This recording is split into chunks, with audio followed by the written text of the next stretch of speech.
Assalomu alaykum, hurmatli kuzatuvchilar. Bugungi mavzuyimiz homiladorlikda qanday yotish kerak to'g'risida mavzuni yoritib beramiz. Demak, biz boshladik. Homiladorlik vaqtida ayollarimiz ko'pincha yotishga qiynalishadi va ko'pchilik onajonlar qanday yotish kerak degan savollarga duch kelishadi. Albatta bu video yangi homiladorlar, to'g'rirog'i birinchi farzand kutayotganlar uchun 2-3 tuqqan onajonlarimiz juda ham yaxshi bilishadi.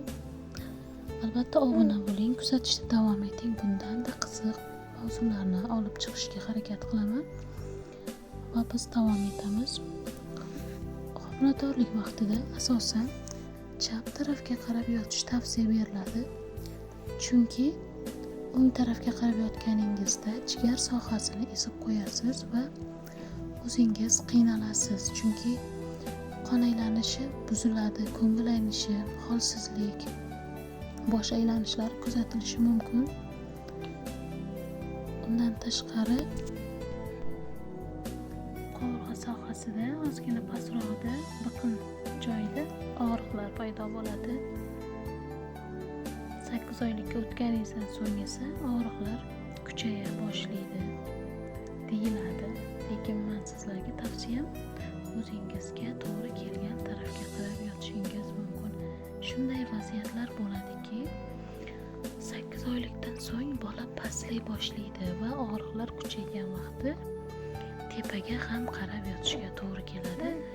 Shuning uchun o'zingizga ma'qul tarafga qarab yoting. Chunki faqat bir tarafga qarab yotsangiz ham tanangiz charchaydi va og'riqlar kuchayadi.